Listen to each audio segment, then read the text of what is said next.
लोग स्टडी कर रहे थे टर्पिनॉइड्स का। तो टर्पिनॉइड्स में हम लोग जो है तीसरा मेंबर देख रहे थे अल्फ़ा टर्पिनॉल। और ये जो अल्फ़ा टर्पिनॉल है इसके बारे में हम लोग स्केलेटन तक जो है पिछले जो लेक्चर था उसमें बता चुके थे कि उसका स्केलेटन जो है कुछ इस प्रकार का पाया जाता है। पैरासाइमिन के प्राप्त होने के बेसिस पर हम लोग बता सकते हैं कि ये होता है। और इसके साथ साथ इसमें जो है एक डबल बॉन्ड जो है वो उपस्थित होगा और जो है इसमें एक OH ग्रुप जो है एल्कोहलिक ग्रुप उपस्थित होता है। अब इसमें देखते हैं position of a double bond and tertiary hydroxy group. तो टर्सरी हाइड्रोक्सी ग्रुप और जो डबल बॉन्ड है उसकी उपस्थिति के लिए तो यहाँ पे हम लोग देखते हैं इसमें तो अल्फा टर्पिनॉल का जो है जब हम रिएक्शन करा देते हैं 1% एल्कलाइन KMnO4 के साथ में तब हमको जो है ट्राईहाइड्रो कंपाउंड्स प्राप्त होता है। तो ट्राईहाइड्रो कंपाउंड जो है वो इस प्रकार से प्राप्त होता है। अब ये जो ट्राईहाइड्रो कंपाउंड सेकेंड प्रोडक्ट था। अब ये सेकेंड प्रोडक्ट का जब हम जो है क्रोमेट की उपस्थिति में क्रोमियम ऑक्साइड की उपस्थिति में अल्कोहल के साथ जब रिएक्शन करा देते हैं तब इससे हमको जो है कीटोग्लिसरिक एसिड प्राप्त होता है। कीटो हाइड्रोक्सी एसिड जो है वो प्राप्त हो जाता है। अब इस कीटो हाइड्रोक्सी एसिड जो है उसको थर्ड प्रोडक्ट दे देते हैं। देन इसका जब हम H2O के साथ में हाइड्रोलिसिस करा देते हैं, हाइड्रोलिसिस कराने पर हमको जो है ये गामा कीटो लैक्टोन प्राप्त हो जाता है। गामा कीटो लैक्टोन ये फोर्थ हो गया। और गामा कीटो लैक्टोन का जब हम माइल्ड ऑक्सीडेशन करा देते हैं तो माइल्ड ऑक्सीडेशन कराने पर जो है ये टर्पिनिलिक एसिड प्राप्त होता है। टर्पिनिलिक एसिड फिफ्थ हो गया। और टर्पिनिलिक एसिड जो होता है वो जब हम KMnO4 के साथ में उसको हीट करा देते हैं तब जो है इससे हमको टर्बिक एसिड जो है वो प्राप्त हो जाता है और इसको हम लोग सिक्स्थ न्यूमेरलाइज कर देते हैं। अब ये इस प्रकार के जो प्रोडक्ट हैं वो प्राप्त हुए, ये क्या क्या आइडेंटिफिकेशन करते हैं तो इसके बारे में हम लोग इसको डिटेल से यहाँ पे बता सकते हैं कि इसी का डिटेल यहाँ पे दिया हुआ है कि इसमें क्या होता है। तो formation of a try hydroxy compounds 2, ये इस प्रकार से इसका डिटेल जो है वहाँ से हमको देखने को पता चल जाए, मतलब वहाँ से पता चल जाता है। तो इससे देखें इतने जो हमको मिला है उससे हमको क्या पता चल गया है। तो उससे हमको पता चल गया कि formation of methyl ketone lactone का जो फोर वाला जो प्राप्त होता है from compound 2 can only be explained in can assume that the methyl group is present in a vinylic carbon। अब यहाँ पे जो मेथिल ग्रुप हमको मिला यह मेथिल ग्रुप जो है वह विनाइलिक कार्बन पर उपस्थित होगा, इसका कंफर्मेशन हमको प्राप्त हो गया। तो डबल बॉन्ड की उपस्थिति तो रिंग में कहीं भी हो सकती है लेकिन उसके विनाइलिक जो पोजीशन है वहाँ से जुड़ा हुआ होगा मेथिल ग्रुप। तो इससे हम लोग ये बता सकते हैं कि इतने से हमको क्या कंफर्म हो गया। तो इसका स्ट्रक्चर जो है वो इस प्रकार का होगा। इस डबल बॉन्ड से ये CO मेथिल जो ग्रुप है वो उपस्थित होगा। और इसका जब हम इसके साथ साथ और क्या देखे थे तो इसमें जो है अब टर्सरी हाइड्रोक्सी ग्रुप भी देखे थे। तो यहाँ पे ये स्ट्रक्चर तो होगा, साथ ही साथ इसके साथ में एक टर्सरी हाइड्रोक्सी ग्रुप भी उपस्थित होगा, इसका भी कंफर्मेशन हो गया है। अब देखते हैं position of tertiary hydroxy group. तो टर्सरी हाइड्रोक्सी ग्रुप के लिए बताया जा रहा है कि ये paramenthane nuclei there is only on a carbon which a tertiary is nature and carbon is a carbon 8, hence the hydroxyl should be present in a carbon, hence a possible in alpha terpineol. इसमें क्या होता है तो यहाँ पे जो methyl group है उस मेथिल ग्रुप के आर्थो मेटा दोनों पोजीशन पर जो एरोमेटिक सब्स्टिट्यूशन रिएक्शन पढ़ते हैं तो उसमें जो है आर्थो सब्स्टिट्यूटेड मेटा सब्स्टिट्यूटेड ये वाला जब ग्रुप पढ़ते हैं तो उसमें हम लोग को पता चलता है कि ये साइक्लोहेक्सेन फॉर्म है। साइक्लोहेक्सेन फॉर्म में ये आर्थो और मेटा पोजीशन पर यह स्टेबल नहीं हो सकता, नहीं हो सकने के कारण स्टेरिक हिंड्रेंस होगा। स्टेरिक हिंड्रेंस होने के कारण से हम लोग यहाँ पे एक पॉसिबिलिटी बता सकते हैं कि यह जो इसकी उपस्थिति जो है वह किसकी उपस्थिति, जो टर्सरी हाइड्रोक्सी ग्रुप है इसकी उपस्थिति उसके पैरा पोजीशन पर होगी। तो ये पैरा पोजीशन पर उपस्थित होगा। तो इस प्रकार से इसका स्ट्रक्चर जो है मेनली रूप से हमको इस प्रकार आइडेंटिफाइड कर सकते हैं। अब इसमें देखें तो इसमें जो है और बहुत सारे जो बुक में आपको दिए रहेंगे उसको भी आप लोग लिख सकते हैं। बाकी इतना जो है लगभग सफिशिएंटली एक्सप्लेन कर सकते हैं और एग्ज़ाम के पॉइंट ऑफ व्यू से जो है इतना अगर आप लिख देते हैं तो भी कंप्लीट है। अब इसमें देखते हैं अगला है इसका सिंथेसिस। सिंथेसिस के बारे में देखें तो सिंथेसिस जो है उसको पार्किन सिंथेसिस, पार्किन नामक साइंटिस्ट थे, ये junior Perkin junior and Meldrum et al, इन्होंने 1908 में इसको दिया गया था। मतलब ये टर्पिन था, अल्फा टर्पिनॉल का सिंथेसिस दिया गया था। और ये किस प्रकार से होता है इसको देख लेते हैं। इसमें देखें तो इसका जो मेन रिएक्टेंट के रूप में हम लोग यूज़ करते हैं वो होता है हमारा पीटोलिक एसिड। पीटोलिक एसिड का जब हम कॉन्सेंट्रेट H2SO4 के साथ में रिएक्शन करते हैं, तो कॉन्सेंट्रेट H2SO4 के साथ में रिएक्शन करते हैं, देखें कि यहाँ पे जो दोनों पैरा पोजीशन है वो पूरी तरह से भरे हुए हैं। भरे होने के कारण से यह पैरा सब्स्टिट्यूशन नहीं देगा, नहीं दे करके यह क्या हो जाता है, तो यह जो है आर्थो सब्स्टिट्यूशन में, आर्थो में जो सल्फ्यूरिक एसिड वाला जो ग्रुप होता है वो आकर के यहाँ पे जुड़ जाता है। देन इसका जब हम फ्यूज़न करा देते हैं पोटेशियम हाइड्रोक्साइड की उपस्थिति में, पोटेशियम हाइड्रोक्साइड की उपस्थिति में जब इसका रिएक्शन कराएंगे तो यहाँ से क्या हो जाता है, तो ये जो है पोटेशियम हाइड्रोक्साइड से ये H2SO4 बना करके बाहर हो जाता है और यहाँ पे OK आकर के जुड़ जाता है, ऑक्सीजन और पोटेशियम। साथ ही साथ यहाँ से भी एक हाइड्रोजन बाहर निकाल दिया जाता है और उसकी जगह पे पोटेशियम आकर के यहाँ से जुड़ जाता है। तो ये इस प्रकार का हमको इंटरमीडिएट मिल गया। अब ये इंटरमीडिएट जो मिला है इसका जब हम प्रोटोनेशन करते हैं, प्रोटोनेशन करेंगे तो पोटेशियम का रिप्लेसमेंट होगा दोनों जगह से और वहाँ पे आकर के H आकर के जुड़ जाएंगे। तो ये इस प्रकार से हमको जो है इंटरमीडिएट प्राप्त हो गया। अब ये जो इंटरमीडिएट बना है, इस इंटरमीडिएट का जब हम रिएक्शन करा देते हैं सोडियम की उपस्थिति में और जो है सोडियम के साथ में एथिल अल्कोहल की उपस्थिति में, तो ये जो है क्या हो जाता है, तो जो सेचुरेशन अनसेचुरेशन था वो पूरी तरह से सेचुरेट हो जाता है और सेचुरेट होकर के हमको जो है इस प्रकार से सेचुरेटेड जो कंपाउंड है वो प्राप्त हो जाता है। अब ये जो सेचुरेटेड कंपाउंड है इसका जब हम, ये इंटरमीडिएट है इसका जब हम HBr के साथ में रिएक्शन करा देते हैं तो HBr के साथ में रिएक्शन कराने पर OH का सब्स्टिट्यूशन हो जाता है, OH की जगह पे Br आकर के जुड़ जाता है और H2O बना करके यहाँ से रिमूव हो जाता है। तो इस प्रकार से यहाँ से क्या हो जाता है, तो H2O जो है रिमूव हो गया और यहाँ पे ये ग्रुप का फॉर्मेशन कर लिया गया। अब इसका आगे देखें तो पिरिडीन की उपस्थिति में फिर से इस कंपाउंड का इसका रिएक्शन करा देते हैं तो यहाँ से क्या हो जाता है, तो यहाँ से पिरिडीन की उपस्थिति में हीट कराने पर यहाँ से HBr जो है यहाँ से रिमूव हो जाता है, रिमूव होकर के यहाँ पे डबल बॉन्ड का फॉर्मेशन कर लेता है। और ये जो डबल बॉन्ड का फॉर्मेशन कर लिया, यहाँ पे जो स्ट्रक्चर बना, यह स्ट्रक्चर जो है वह प्लस माइनस फॉर्म होता है अल्फा टर्पिनॉइड्स का, अल्फा टर्पिनॉल का। तो ये अल्फा टर्पिनॉल का यह है प्लस माइनस फॉर्म।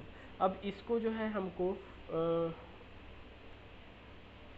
ये plus minus form alpha terpineol नहीं बन पाया है, अल्फा टर्पिनोलिक एसिड बना है, एसिड बना है। इसका जो है अब हमको ऐसा टर्पिनॉल में चेंज करना है। तो वो ये क्या करते हैं, तो जब इसका रिएक्शन जो है वह C2H5OH एथिल अल्कोहल की उपस्थिति में HCl के साथ करा देते हैं, तब ये क्या हो जाता है, तो यहाँ पे जो एसिड ग्रुप का H था वो जो है रिमूव हो जाता है, H2O बना करके बाहर और O C2H5 आकर के इसके साथ में जुड़ जाता है। तो इस प्रकार से ये बन गया। अब इसका जब हम फिर से रिएक्शन करा देते हैं CH3MgBr और है अमोनियम क्लोराइड वाटर के साथ में, तो क्या हो जाता है, तो इसके बारे में देखे थे कि यह क्या कर लेता था, तो यह जो है जो एसीटेट ग्रुप रहता था उसको जो है रिड्यूस कर देता था और रिड्यूस करके टर्शरी अल्कोहल का फॉर्मेशन करता था। तो इसके बेसिस पर यहाँ पे हम बता सकते हैं कि ये जो होता है यह यहाँ पे टर्शरी अल्कोहल का फॉर्मेशन कर दिया। तो इस प्रकार से यहाँ पे हमको क्या मिल गया, तो इस प्रकार से हमको जो है अल्फा टर्पिनॉल का सिंथेसिस कर लिया गया। तो ये अल्फा टर्पिनॉल जो है वो प्लस माइनस अल्फा टर्पिनॉल हो सकता है, मतलब प्लस भी हो सकता है माइनस भी हो सकता है। तो इस प्रकार से हम लोग जो है अल्फा टर्पिनॉल का सिंथेसिस करते हैं। एक रिएक्शन और बताया गया, एक सिंथेसिस और बताया गया है डिल्स नामक साइंटिस्ट जो थे, जो कि फोटोकेमिस्ट्री में मुख्य, फोटोकेमिस्ट्री हो चाहे पेरिसाइक्लिक हो, उसमें जो है मुख्य जो दिए रिएक्शन दिए थे उनके द्वारा, तो उनके द्वारा जो दिए गए रिएक्शन थे उन्हीं में एक सिंथेसिस दिया गया था इसके लिए। तो इसमें क्या था, तो इसमें ये था कि ये मेथिल विनाइल कीटोन और एक्रिलेट जो होता है, मेथिल विनाइल कीटोन एक्रिलेट, ये ओ होगा यहाँ पे, ठीक है, एक्रिलेट, इसको हीट कर दिया जाता है हाइड्रोक्विनोन जो है AlCl3 की उपस्थिति में हीट कर देने पर हमको जो है ये स्ट्रक्चर प्राप्त हो जाता है। और ये जो स्ट्रक्चर हमको प्राप्त हुआ, इस स्ट्रक्चर का जब हम फिर से रिएक्शन करा देते हैं CH3MgBr की उपस्थिति में, प्रोटॉन की उपस्थिति में, तो प्रोटॉन की उपस्थिति में रिएक्शन कराने पर जो है हमको क्या मिल जाता है, तब जो है हमको अल्फा टर्पिनोल जो है प्राप्त हो जाता है। तो ये सबसे छोटा सा सिंथेसिस था और ये सिंथेसिस याद रखने में भी इम्पॉर्टेंट है। तो आप अपने हिसाब से देख सकते हैं कि ऊपर वाला अगर आप याद रखना चाहें तो ऊपर वाला याद रख लें, या नीचे वाला याद रखना चाहें तो नीचे वाला याद रख लें। तो इस प्रकार से जो है हम लोग अल्फा टर्पिनोल का कंप्लीट स्टडी पहले लेक्चर और सेकेंड लेक्चर दोनों में मिक्स करके इसका स्टडी किए, ठीक है। टर्पिनाइड्स मेंबर में अगला सदस्य है जिंजेबेरिन। जिंजेबेरिन का इंट्रोडक्शन देखें तो जिंजेबेरिन की इंट्रोडक्शन बताया जाता है कि यह मोनोसाइक्लिक सिस्क्वी टर्पिनाइड होता है और ये जो है वन साइक्लिक हो इसमें प्रेजेंट होता है। मोनोसाइक्लिक बोल रहा है, इसका मतलब है वन रिंग इसमें उपस्थित होगा। और जो है सेस्क्वी टर्पिनाइड, तो आइसोप्रीन जब रूल पढ़ेंगे तो उसमें जो है हम लोग देखेंगे सेस्क्वी टर्पिनाइड किसको कहते हैं, ठीक है। आगे देखते हैं इसका ऑकरेंस। तो ऑकरेंस में हम लोग बता सकते हैं कि ये जो जिंजेबेरिन होता है, ये जो है जिंजर, पता ही होगा जिंजर किसको कहते हैं, ठीक है। तो जिंजर में जो है ये जिंजर का जो ऑयल होता है उसमें यह पाया जाता है और ये जो है from a rhizome rhizome of rhizome में पाया जाता है, राइजोम। और वो किसका राइजोम, तो वो जो है जिंजेबेरिन ऑफिसिनेलिस का जो राइजोम होता है उसमें पाया जाता है, जिंजिबेरिया ऑफिसिनेलिस या जिंजेबेरिन ऑफिसिनेलिस इसमें। और इसमें जो है कंसिस्ट ऑफ प्रीडोमिनेंटली रूप से ये जो है माइनस जिंजेबेरिन जो है वो 20 to 40% जो है पाया जाता है। मतलब जिंजर के, अदरक के जो पौधा है जिंजिबर ऑफिसिनेलिस, उसके जो है उसमें जो है माइनस जिंजेबेरिन जो है वो 20 to 40% जो है वो पाया जाता है। प्रॉपर्टीज़ देखें तो प्रॉपर्टीज़ में ये जो है बताया जाता है कि यह लिक्विड फॉर्म में होता है, ऑयल रूप में ही रहता है। और इसका जो है बॉइलिंग पॉइंट देखें तो इसका बॉइलिंग पॉइंट जो है वो कितने का होता है, तो इसका बॉइलिंग पॉइंट जो है वो 134 सेंटीग्रेड का होता है। और ये कितने में मेज़र किया जाता है, तो ये जो है 14 mm जो प्रेशर होता है उस पर मेज़र किया जाता है। अब इसका कॉन्स्टिट्यूशन देखते हैं। तो कॉन्स्टिट्यूशन में सबसे फर्स्ट देख लेते हैं हम लोग इसका मॉलिक्यूलर फार्मूला। तो मॉलिक्यूलर फार्मूला के बारे में इसमें देखें तो इसका मॉलिक्यूलर फार्मूला होता है C15H24। C15H24 जो है ये मॉलिक्यूलर वेट डिटर्मिनेशन और एलिमेंटल एनालिसिस के द्वारा जो है इसका डिटर्मिनेशन करते हैं। अब इसमें देखते हैं फाइंडिंग ऑफ डबल बॉन्ड्स। तो फाइंडिंग ऑफ डबल बॉन्ड्स के बारे में देखें तो जो इसका जिंजेबेरिन होता है, जिंजेबेरिन का जब हम रिडक्शन कर देते हैं एसिटिक एसिड की उपस्थिति में, तो एसिटिक एसिड की उपस्थिति में जब इसका रिडक्शन कर देते हैं तब हमको जो है C15H30 जो है प्राप्त होता है। और C15H30 जो है वो जो है डिपेंड करता है किस फार्मूला पर, तो वो डिपेंड करता है CnH2n फार्मूला पर। और CnH2n फार्मूला पर डिपेंड कर रहा है। इसका मतलब है कि जिंजेबेरिन जो है वह मोनोसाइक्लिक रिंग का होगा। अब मोनोसाइक्लिक रिंग का होता है और साथ ही साथ इसको जो है सेस्क्वी टर्पिनाइड्स के नाम से भी, टर्पिन्स के नाम से भी इसको जाना जाता है। अब इसका कार्बन स्केलेटन देखें तो कार्बन स्केलेटन के लिए जो है हम लोग क्या करते हैं, तो जो जिंजेबेरिन होता है, जिंजेबेरिन का जब हम रिडक्शन करते हैं तो रिडक्शन करने पर हेक्सा हाइड्रो जिंजेबेरिन प्राप्त होता है। हेक्सा हाइड्रो प्राप्त हो रहा है, इसका मतलब क्या हुआ, तो हेक्सा हाइड्रो से कंफर्म होता है कि इसमें जो है 3 डबल बॉन्ड की उपस्थिति होगी। अब इसका फिर से रिडक्शन PDC के और हीट की उपस्थिति में जब इसका रिडक्शन कर देते हैं, रिडक्शन करने पर हमको जो है 6 पैरा टालिल 2 मेथिल हेप्टेन प्राप्त होता है, 6 p टालिल 2 मेथिल हेप्टेन प्राप्त होता है। और इसके फार्मेशन से ये शो करता है कि जिंजेबेरिन है वह फॉलोइंग कार्बन स्केलेटन, और ये प्राप्त हो रहा है। इसका मतलब है कि इसका जो स्केलेटन होगा वह इस प्रकार का स्केलेटन पाया जाएगा। तो thus the partial structure of a gingerbread can be represented as this। तो ये इसका पार्शियल स्ट्रक्चर देखें तो इसका पार्शियल स्ट्रक्चर हमको ये देखने को मिलेगा। और साथ ही साथ हम लोग अभी भी देखें कि इसमें 3 डबल बॉन्ड जो है वो उपस्थित था, तो 3 डबल बॉन्ड इस प्रकार से इसके साथ में उपस्थित होगा, पार्शियल स्ट्रक्चर ये होगा। अब इसमें देखते हैं फंक्शनल ग्रुप डिटर्मिनेशन। तो फंक्शनल ग्रुप डिटर्मिनेशन में हम लोग क्या करते हैं, तो फंक्शनल ग्रुप जो डिटर्मिनेशन है उसमें क्या कर देते हैं, तो ओजोनोलाइसिस कर देते हैं। ओजोनोलाइसिस करने पर जो है हमको क्या प्राप्त होता है, तो एसीटोन प्राप्त होता है। तो ओजोनोलाइसिस करने पर एसीटोन कब प्राप्त होता है, जब ये ग्रुप प्राप्त हो रहा है। इसका मतलब है ये एसीटोन है, तो ये एसीटोन कब प्राप्त होगा, जब टर्शरी ग्रुप उपस्थित होंगे। तो जब टर्शरी ग्रुप इस प्रकार से अगर उपस्थित है, टर्शरी अल्कोहल ग्रुप उपस्थित है, तब जो है ये जिंजीबेरेन पर एसीटोन प्राप्त होगा ओजोनोलाइसिस से। तो यहाँ से हम लोग बता सकते हैं कि इसमें जो है कंफर्म हम कर सकते हैं कि इसमें क्या होगा, तो आइसोप्रोपेलिडीन ग्रुप उपस्थित होगा। आइसोप्रोपेलिडीन ग्रुप मतलब ये ग्रुप, तभी जो है इसमें हमको ओजोनोलाइसिस से एसीटोन प्राप्त होगा। तो इससे कंफर्म हो गया कि इसमें ये ग्रुप आइसोप्रोपेलिन ग्रुप जो है उपस्थित होगा। तो इसलिए जो इसका पार्शियल स्ट्रक्चर था, पार्शियल स्ट्रक्चर में ये जो है आइसोप्रोपेलिन ग्रुप जो है, प्रोपेलिडीन ग्रुप जो है हमको यहाँ पे प्राप्त हो जाएगा। और साथ ही साथ इसमें 2 डबल बॉन्ड भी उपस्थित होंगे, क्योंकि एक डबल बॉन्ड यहाँ पे इंक्लूड हो गया, एक डबल बॉन्ड तो यहाँ पे इंक्लूड हो गया, और इसके साथ साथ और 2 डबल बॉन्ड इसमें होंगे। चौथा इसका कॉन्स्टिट्यूशन देखते हैं। तो चौथा कॉन्स्टिट्यूशन में जो है बताया जाता है, जब इसका रिडक्शन किया जाता है सोडियम और एथिल अल्कोहल की उपस्थिति में, तो ये जो है फॉर्म करता है डाईहाइड्रोजिंजेबेरिन का फॉर्मेशन करता है, जिसका जो स्ट्रक्चर है, जिसका मॉलिक्यूलर फार्मूला होगा वो क्या होता है, तो C15H26 होता है।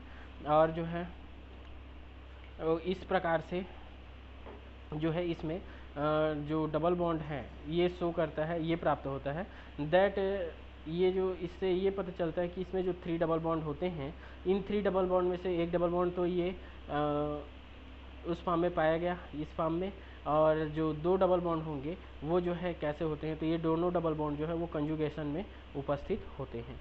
इसके बारे में भी हमको इन्फॉर्मेशन मिलता है। इसलिए यहाँ पे देखें तो इससे क्या होता है, तो कन्वर्ट और कंजुगेटेड डबल बॉन्ड, जब इसका हम लोग रिएक्शन करते हैं सोडियम और जो है C2H5OH का, तब जो है उससे हमको जो है कंजुगेटेड डबल बॉन्ड्स जो है into isolated in double bond, तो कंजुगेटेड डबल बॉन्ड जो है वो प्राप्त होता है। तो इससे कंफर्म हो जाता है कि इसमें अगला जो दो डबल बॉन्ड होंगे वो कैसे होंगे, तो कंजुगेशन में उपस्थित होंगे। अब इसमें जो है कंजुगेटेड डबल बॉन्ड का जो है उसका आइडेंटिफिकेशन देखें, तो कंजुगेटेड डबल बॉन्ड जो होता है वो क्या करता है, तो वो एब्जॉर्प्शन शो करता है, लैम्डा मैक्स शो करता है 260 nm पर, और इसका ई मैक्सिमा जो है वो 2700 होता है। तो इससे भी कंफर्म हो जाता है कि इसमें जो उपस्थित जो डबल बॉन्ड है वो क्या होगा, तो 260 का होगा। और हमको पता ही है कि जो रिंग जो पॉलीसाइक्लिक रिंग में देखते हैं कि उसके लिए हमको बेसिक वैल्यू 253 प्राप्त होता था, किसके लिए, तो होमोएन्युलर के लिए, तो होमोएन्युलर डाई इन सिस्टम के लिए। तो इसी प्रकार से ये 253 है और ये 260 है, तो लगभग अप्रॉक्सीमेट है, लगभग सेम है। लगभग सेम होने के कारण ये भी हम बता सकते हैं कि इसमें जो डबल बॉन्ड उपस्थित होंगे वो किस फॉर्म में होंगे, तो वो होमोएन्युलर के फॉर्म में उपस्थित होंगे। तो इससे ये भी कंफर्म हो गया कि इसमें जो उपस्थित जो डबल बॉन्ड हैं, एक डबल बॉन्ड तो जो है वह डबल बॉन्ड एसीटोन जो प्रोड्यूस करता था उस टाइप का है, और 2 जो डबल बॉन्ड है वो कंजुगेशन में है। और कंजुगेशन कैसा रहेगा, तो कंजुगेशन जो है वह होमोएन्युलर के रूप में रहेगा, ऐसा इसमें प्रेडिकेट कर सकते हैं।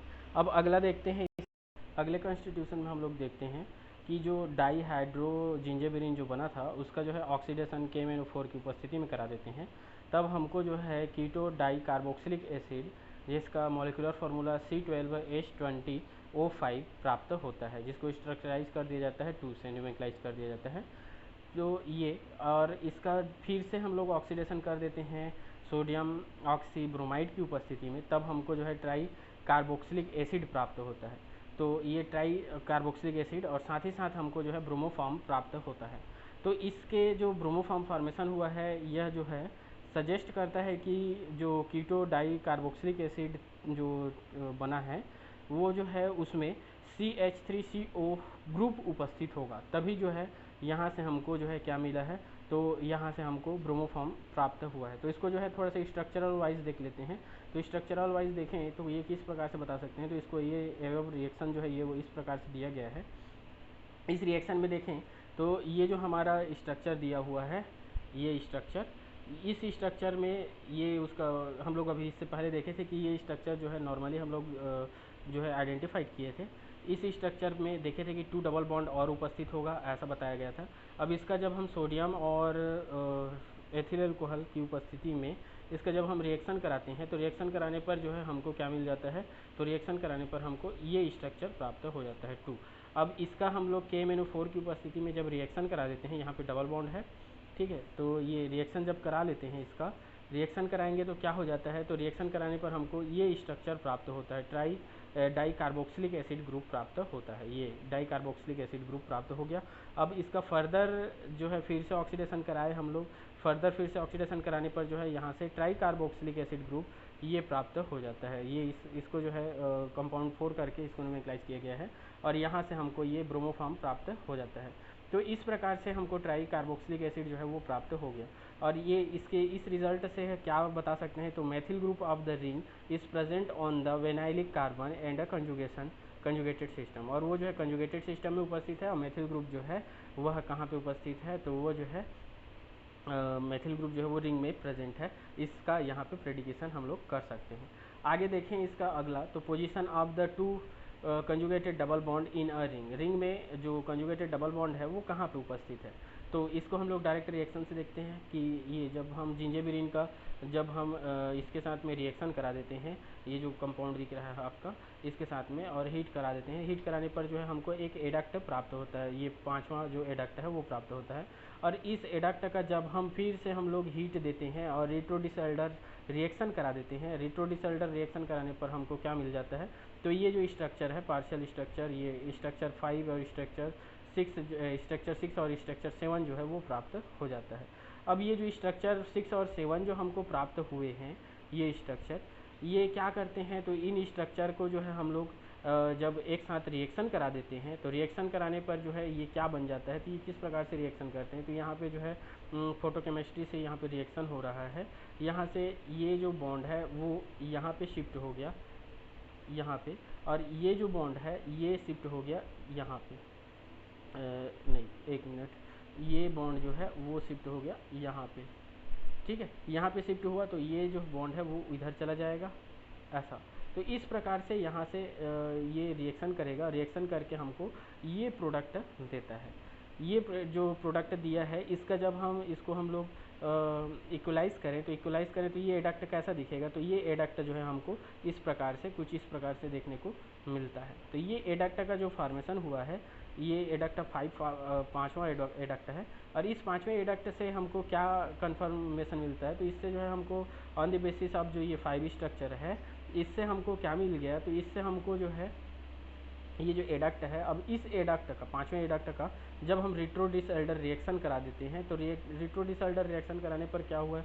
तो ये ब्लू कलर का जो पेन है उससे जो है इसके जो बॉन्ड का शिफ्टिंग है इसको दिखाया गया है। दिखा करके ये इस प्रकार का प्रोडक्ट हमको देता है। तो ये प्रोडक्ट क्या होता है। तो ये जो प्रोडक्ट हमको मिला यह प्रोडक्ट है आपका जिंजेबेरिन। तो इस प्रकार से जिंजेबेरिन का सिंथेसाइज जो स्ट्रक्चर है वो बन जाता है। तो इससे हमको पता चल जाता है कि फाइनल जो इसका स्ट्रक्चर होगा वो इस प्रकार से प्राप्त होता है। और इसके साथ में एक जो है और प्रोडक्ट मिलता है साइड प्रोडक्ट के रूप में, और साइड प्रोडक्ट के रूप में ये जो उससे बोला जाए अभी हम लोग रिएक्शन कराए थे तो वही जो प्रोडक्ट है वो यहाँ से रिमूव हो जाता है। तो इस प्रकार से इसका स्ट्रक्चर हम लोग आइडेंटिफाइड कर सकते हैं इसके कॉन्स्टिट्यूशन से। और ये हो गया आपका जिंजेबेरिन। आगे देखते हैं इसका सिंथेसिस। तो सिंथेसिस में जो है इसका भी इस प्रकार से सिंथेसाइज किया जाता है। तो इसमें क्या बोल रहा है। तो स्ट्रक्चर 1 जो है of zingiberene has been confirmed by the synthesis. तो ये जो पहला स्ट्रक्चर जो हम लोग मिला था जिंजेबेरिन का, उसको जो है हम लोग सिंथेसिस के द्वारा भी कंफर्म कर सकते हैं। और इसका सिंथेसिस जो है वो जो है 6 मेथिल 5 हेप्टेन 2 ऑन से किया जाता है। तो 6 मेथिल 5 हेप्टेन 2 ऑन से, तो देखें ये किस प्रकार से होता है। तो ये दिया हुआ है आपका 6 मेथिल 5 हेप्टेन 2 ऑन। इसका जब हम रिएक्शन जो है एक ग्रिग्नार्ड रिएजेंट है, ये सब्स्टिट्यूटेड ग्रिग्नार्ड रिएजेंट है, इसके साथ कराते हैं। तो इसके साथ रिएक्शन कराने पर क्या होता है। तो इसके साथ रिएक्शन कराते हैं तो ये MgBr इस प्रकार से टूट जाता है, ये प्लस के रूप में Mg जो है और ये माइनस के रूप में। और यहाँ पे भी देखें तो ये इधर शिफ्ट कराया जाता है, ऑक्सीजन पर माइनस चार्ज आ जाता है और इस पर जो है प्लस चार्ज आ जाता है कार्बन पर।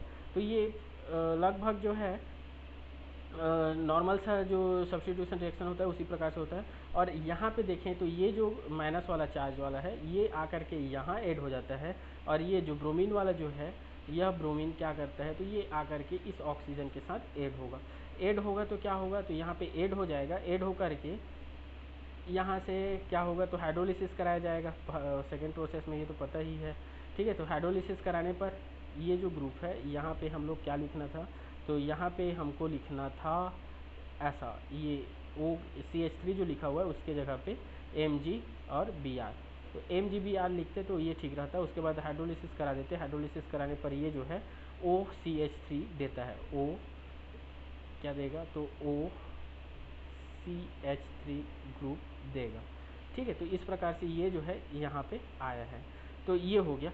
और दूसरी तरह से देखें तो ये रिंग जो है यहाँ पे ऐड हो रहा है, तो ऐड होकर के ये इस प्रकार से यहाँ पे आया हुआ है, तो ये हो गया आपका स्ट्रक्चर। तो ये स्ट्रक्चर, ये जो फाइनल स्ट्रक्चर तो नहीं है लेकिन जो है ये एडक्ट एक ठो हमको प्राप्त हो गया। और इसी एडक्ट का जब हम रिएक्शन करा देते हैं, सोडियम है और एथेन है, एथेन अमोनियम की उपस्थिति में क्या है तो बर्च रिडक्शन करा देते हैं। बर्च रिडक्शन कराने पर क्या हो जाता है, तो बर्च रिडक्शन कराने पर जो है यहाँ पे जो ग्रुप थे जो सेचूरेटेड थे वो अनसेचूरेटेड में चेंज हो जाते हैं। तो इस प्रकार से दो डबल बॉन्ड फॉर्म हो जाते हैं, एक इस साइड और एक इस साइड, तो ये इसका फॉर्मेशन हो जाता है। अब ये जो है रीअरेंज कर जाता है, रीअरेंज करने के बाद जो है यहाँ पे हम क्या कर सकते हैं, तो यहाँ पे एल्किल सब्स्टिट्यूशन करने के बाद जो है ये स्ट्रक्चर हमको प्राप्त हो जाता है। अब ये क्या करते हैं, तो यहाँ से जब OH की उपस्थिति में जब इसका रिएक्शन कराया जाता है तो यहाँ से जो है H2 जो है वो बाहर निकल जाता है। H2 बाहर निकलेगा तो यहाँ पे हमको कीटोन ग्रुप फॉर्म कर लेता है, ये कीटोन ग्रुप फॉर्म कर लिया। अब ये कीटोन ग्रुप का जब हम फिर से एल्किल मैग्नीशियम ब्रोमाइड मतलब ग्रिग्नार्ड रिएजेंट से फिर से रिएक्शन कराते हैं, रिएक्शन कराने पर वही होगा जो जैसे उससे पहले हुआ था, ये भी टूटेगा MgBr के रूप में। MgBri जो है ऑक्सीजन के साथ जुड़ेगा, H जो है वो CH3 जो है वो आकर के इसके साथ जुड़ेगा।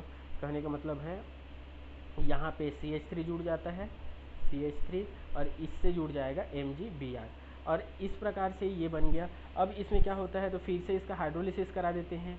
हाइड्रोलिसिस कराने पर क्या होगा, तो हाइड्रोलिसिस कराएंगे इसका, तो हाइड्रोलिसिस कराएंगे तो क्या होगा, तो यहाँ से जो O के साथ में MgBr जो MgI जो था वो जो है OH MgI करके बाहर हो जाएगा और वहाँ पे हाइड्रोजन आकर के जुड़ जाता है, मतलब एल्कोहल ग्रुप का फॉर्मेशन कर लेता है। तो इस प्रकार से यहाँ पे ये स्ट्रक्चर हमको प्राप्त हो जाता है। अब ये जो स्ट्रक्चर है आपका, इस स्ट्रक्चर में देखें तो इस स्ट्रक्चर में अब फिर से अगेन हम लोग इसका रिएक्शन कराते हैं। तो इसका जो है एनहाइड्रिक ऑक्जेलिक एसिड की उपस्थिति में जब इसका हम रिएक्शन कराते हैं, एनहाइड्रस है ना, एनहाइड्रस मतलब हाइड्रो OH ग्रुप जो है, OH2 ग्रुप जो है, H2O ग्रुप जो है और वाटर जो मॉलिक्यूल है वो इसके साथ में रहेंगे। तो रिएक्शन कराने पर क्या हो जाता है, तो जो है हमको जिंजेबिरिन जो है वो प्राप्त हो जाता है, और साथ ही साथ एक और एडक्ट प्राप्त होता है जो कि ये होता है। तो इस प्रकार से हमको दो प्रोडक्ट प्राप्त हो गए। तो दो प्रोडक्ट प्राप्त हो गए और मेन था हमको जिंजेबिरिन सिंथेसिस करना, तो ये जो है आपका जिंजेबिरिन जो है वो सिंथेसाइज हो गया। तो इस प्रकार से जिंजेबिरिन का सिंथेसिस करते हैं। अब इसमें जो है थोड़ा सा स्टीरियोकेमिस्ट्री देख लेते हैं, क्योंकि यह ऑप्टिकल एक्टिव होता है। तो ऑप्टिकल एक्टिव होने के कारण से इसमें देखें तो यहाँ पे जो दो स्टार दिख रहा होगा आपको, ये जो दो स्टार है, ये दो स्टार में क्या बता सकते हैं, तो दो स्टार जो है वो दिखाता है एक तो इस ग्रुप के लिए, दूसरा इस ग्रुप के लिए। तो ये दोनों पोजीशन जो है वो जो है अकीरियल सेंटर होते हैं, अकीरियल सेंटर या फिर कीरियल हाँ अकीरियल सेंटर कहने का मतलब है कीरियल कार्बन होंगे। ये कीरियल कार्बन है क्योंकि इससे जितने भी जो ग्रुप जुड़े हुए हैं वो डिफरेंट हैं, डिफरेंट असिमेट्रिक सेंटर है और जो है ये कीरियल कार्बन होंगे। तो ये एक इसमें देखें तो ये कार्बन और जो है ये कार्बन दोनों के दोनों क्या हैं, तो ये कीरियल कार्बन होते हैं। तो इसके बेसिस पर यहाँ पे ऑप्टिकल प्रॉपर्टीज़ हम लोग देख सकते हैं। तो यहाँ से हम लोग ऑप्टिकल प्रॉपर्टीज़ जब देखने चलेंगे तो ऑप्टिकल प्रॉपर्टीज़ में क्या बता सकते हैं, तो इसमें बताया जा सकता है कि ये ऑप्टिकली आइसोमर्स जो है वो फॉर्म करते हैं बोल रहा है। और साथ ही साथ देखें यहाँ पे तो इंपॉर्टेंस आइसोमर्स के रूप में हमको माइनस जिंजेबेरिन प्राप्त होता है। तो माइनस जिंजेबेरिन का जो स्ट्रक्चर होता है वो क्या होता है, तो माइनस जिंजेबेरिन का जो स्ट्रक्चर है उसको थोड़ा सा ये इनलार्ज करके देख लेते हैं। तो इसमें क्या होता है, तो इसका जो माइनस जिंजेबेरिन जो होता है इसमें देखें तो ये जो हाइड्रोजन उपस्थित रहता है ये जो है अवे फ्रॉम द ऑब्जर्वर रूप में रहेगा, और यहाँ पे जो हाइड्रोजन होता है ये अवे फ्रॉम द ऑब्जर्वर, और जो ये जो एक हाइड्रोजन होता है वो टूवर्ड्स द ऑब्जर्वर होता है। तो इसके कारण से यहाँ पे जो है ये असिमेट्रिक सेंटर की तरह व्यवहार करेगा, और साथ ही साथ ये भी असिमेट्रिक सेंटर की तरह व्यवहार करेगा। और यहाँ पे जो कीरल कार्बन है, ये कीरल कार्बन, ये कीरल कार्बन, दोनों ही जो है ऑप्टिकल एक्टिविटी शो करते हैं। इस प्रकार से हम देखें तो जिंजेबेरिन जो है वह optically active natural product compound होता है। ठीक है, तो इस प्रकार से हम लोग जिंजेबेरिन का हम लोग जो है इंट्रोडक्शन से लेकर के इसके सिंथेसिस तक का स्टडी की। इसमें फिफ्थ मेंबर के रूप में हम लोग देखते हैं मेंथॉल को। तो मेंथॉल जो है इसका इंट्रोडक्शन देखें तो मेंथॉल क्या होता है, तो यह भी एक नेचुरल प्रोडक्ट कंपाउंड होता है, यह भी एक टर्पिनॉइड होता है। ये टर्पिनॉइड जो है इसके बारे में देखें तो इसमें बताया जा सकता है क्या क्या, तो इंट्रोडक्शन देखें तो ये जो है प्रेजेंट होता है दोनों फॉर्म में, प्लस और माइनस मेंथॉल के रूप में पाया जाता है। और इसमें जो है लियो रोटेटरी देखें तो लियो रोटेटरी जो मोशन देता है एंजियोमर जो होता है वो होता है 1R 3R 4S लियो रोटेटरी मोशन होता है, जिसमें जो है माइनस मेंथॉल में यह पाया जाता है। यही जो है सिग्निफिकेंटली रूप से ये जो है मुख्य इंपॉर्टेंट रखता है नेचुरल प्रोडक्ट में। ये जो है फिफ्थ टाइप का टर्पिनॉइड्स होता है। इसमें देखें ऑकरेंस, तो ऑकरेंस के बारे में इसमें बताया जा सकता है कि menthol is a major component of a peppermint नामक जो क्या बोलना चाहिए प्लांट होता है। इस प्लांट के ऑयल में जो है पीपरमिंट सुने होंगे, तो इसका जो ऑयल है इससे जो है ये प्राप्त होता है। साथ ही साथ देखें तो इसमें जो है ये मेंटा पिपेरिटा नामक जो प्लांट होता है जिसको हम लोग पीपरमिंट बोलते हैं, इसमें जो है यह उपस्थित रहता है, मतलब इससे एक्सट्रैक्ट किया जा सकता है इस प्लांट से, और वो भी 50 to 60% तक एक्सट्रैक्ट किया जा सकता है। इसकी प्रॉपर्टीज़ देखें तो इसमें देखें तो इसका जो फ्लेवर होता है वो प्लेजेंट फ्लेवर का होता है, थोड़ा तीक्ष्ण फ्लेवर का होता है। और इसके बाद देखें इसमें तो ये जो है रिफ्रेशिंग ऑर्डर, मतलब ये जो है माउथ फ्रेशनर के रूप में भी यूज़ किया जा सकता है, या रिफ्रेशिंग मतलब रिफ्रेश करने वाला जो इसके स्मेल जो है वो देता है। इसमें देखें इसका यूज़ किया जाता है वो है सिगरेट्स में यूज़ किया जाता है, कब्ज़ ड्रग्स में, कब्ज़ खांसी के ड्रग्स में यूज़ किया जाता है। उसके बाद है नेसल इनहेलर के रूप में यूज़ किया जाता है। ठीक है, ऑप्टिमेंट्स में इसका यूज़ किया जाता है, और ऑन्टीमेंट मतलब जो है जो हम लोग मलहम लगाते हैं उसमें इसका यूज़ किया जाता है। इसके बाद देखें इसका जो है यह माइल्ड एंटीसेप्टिक की तरह व्यवहार करता है। इसको जो है इंटरनली रूप से जो है कम्यूटेटिव लोकल एनेस्थेटिक एंटीप्यूरेटिक भी होता है, लोकल एनेस्थेटिक भी के रूप में भी यूज़ किया जाता है, साथ में गैस्ट्रिक सेडेशन में भी इसका यूज़ किया जाता है। तो ये जो है बहुत इंपॉर्टेंट होता है मिंट में, जैसे कि मिंट फ्लेवर वाले जितने भी जो चॉकलेट रहते हैं या फिर जो भी च्युइंगम रहते हैं ये सब में इसका यूज़ किया जाता है। और इसका देखें तो इसमें बोल रहा है कि यह कन्फर्मेशनली रूप से जो है कॉस्मेटिक, परफ्यूमरी एंड फार्मास्यूटिकली रूप से जो है इसका यूज़ किया जाता है। इसका देखते हैं कॉन्स्टिट्यूशन, तो कॉन्स्टिट्यूशन में हम बता सकते हैं कि इसका जो मॉलिक्यूलर फार्मूला है वो होता है C10H20O के इसका मॉलिक्यूलर फार्मूला होता है। और इसको जो है एलिमेंटल एनालिसिस और मॉलिक्यूलर वेट डिटर्मिनेशन के द्वारा जो है हम लोग क्या कर सकते हैं, आइडेंटिफाई कर सकते हैं। साथ में इसका देखें तो स्केलेटन देखते हैं, तो स्केलेटन के बारे में देखें तो ये स्केलेटन कैसा होता है, तो क्या स्केलेटन का आइडेंटिफिकेशन हम कैसे करें। तो स्केलेटन में ये मेंथोल जो है इसका जब हम सिलेनियम के साथ हीट कर देते हैं तब जो है हमको जो है पैरासाइमिन जो है रिंग प्राप्त होता है। तो पैरासाइमिन रिंग प्राप्त हो रहा है, इसका मतलब है कि इसका जो स्ट्रक्चर है वह किस प्रकार से होगा, तो उसका जो स्केलेटन है वो इस प्रकार से उपस्थित होगा। तो इस प्रकार के स्केलेटन उपस्थित होते हैं किसमें, तो मेंथॉल में। अब आगे देखते हैं तो ये यहाँ से जो है पैरासाइमिन से ही कंफर्म हो गया कि उसका स्केलेटन इस प्रकार से होगा। अब देखते हैं नेचर ऑफ हाइड्रोकार्बन। इसका जो हाइड्रोकार्बन का नेचर है वह जो है सेचुरेटेड होता है, सेचुरेटेड हाइड्रोकार्बन इसमें उपस्थित रहता है। कहने का मतलब है इसका जब हम सेचुरेशन देखें तो सेचुरेशन देखने पर जो है वह जो है क्या फार्मूला लागू करेगा, तो ये जो है CnH2n फार्मूला लागू करता है। ये कौन जो आपका मेंथॉल होता है वो CnH2n +2 फार्मूला लागू करता है। ये सेचुरेशन का एल्केन का जैसा शो करता है। अब इसमें देखें बट जो है रिंग होने के कारण से इसमें जो फार्मूला होंगे वो क्या होंगे, तो CnH2n फार्मूला लागू करेगा। ठीक है। अब इसमें देखते हैं नेचर ऑफ ऑक्सीजन। इसका नेचर ऑफ ऑक्सीजन देखें तो जो मेंथॉल होता है इसका जब हम रिएक्शन AC2O पिरिडीन की उपस्थिति में एसिटिलेशन इसका करते हैं एट रूम टेम्परेचर पर, तब जो है हमको मोनो एसीटेट यहाँ से प्राप्त होता है। मोनो एसीटेट फॉर्म हो रहा है, तो मोनो एसीटेट जो है वो शो करता है कि इसमें जो उपस्थित ऑक्सीजन होगा वह कैसा होता है, तो हाइड्रोक्सिल ग्रुप ऑक्सीजन उपस्थित होगा। अब इसका एसिटिलेशन करें हैं तो इसमें देखें तो टेम्परेचर जो है वो रूम टेम्परेचर पर किया गया है, और जो है hydroxyl group of a menthol is either a primary और सेकेंडरी, ये प्राइमरी या सेकेंडरी हाइड्रोक्सिल ग्रुप हो सकता है। इसमें ये भी पता चल गया कि यह टर्सरी हाइड्रोक्सिल ग्रुप उपस्थित नहीं होगा, क्योंकि इसका टर्सरी हाइड्रोक्सिल ग्रुप अगर होता तो इसका जो है हम लोग रिएक्शन करा सकते थे किसके साथ में, तो सेरिक अमोनियम नाइट्रेट के साथ में, तो ये रेड कलर देता। तो ये आइडेंटिफिकेशन नहीं देने के कारण से यहाँ से हम बता सकते हैं कि यह टर्सरी हाइड्रोक्सिल ग्रुप नहीं होगा। अगला इसमें देखते हैं तो जो आपका मेंथॉल होता है, मेंथॉल का जब हम जो है क्रोमिक ऑक्साइड की उपस्थिति, क्रोमिक ऑक्साइड के साथ जो है ऑक्सीडेशन कराते हैं एसिटिक एसिड की उपस्थिति में, तब हमको जो है मेंथेनोन प्राप्त होता है जो कि एक कीटोन होता है। और इस कीटोन के प्राप्त होने से ये पता चल जाता है कि यहाँ पे कीटोन प्राप्त हो रहा है। तो आपको पता ही है अल्कोहल का जब ऑक्सीडेशन होता है तो कीटोन और एल्डिहाइड प्राप्त होता है। तो हमको पता ही है कि अगर प्राइमरी अल्कोहल होता है तो प्राइमरी अल्कोहल का ऑक्सीडेशन करने पर जो है हमको एल्डिहाइड प्राप्त होता, लेकिन यहाँ पे कीटोन प्राप्त हो रहा है। इसका मतलब है कि यहाँ पे जो OH ग्रुप होगा, OH ग्रुप वह कैसा होगा, तो वह सेकेंडरी OH ग्रुप होगा।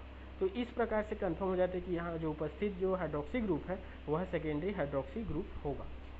आगे देखें तो पोजीशन ऑफ हाइड्रोक्सिल ग्रुप, तो हाइड्रोक्सिल ग्रुप का पोजीशन देखें तो डायरेक्ट हम लोग इसके रिएक्शन से इसको देख सकते हैं। तो ये देखें मेंथॉल जो है, मेंथॉल का जब हम क्रोमिक ऑक्साइड की उपस्थिति में एसिटिक एसिड के साथ जब रिएक्शन कराए तब जो है मेंथेनॉन प्राप्त हुआ।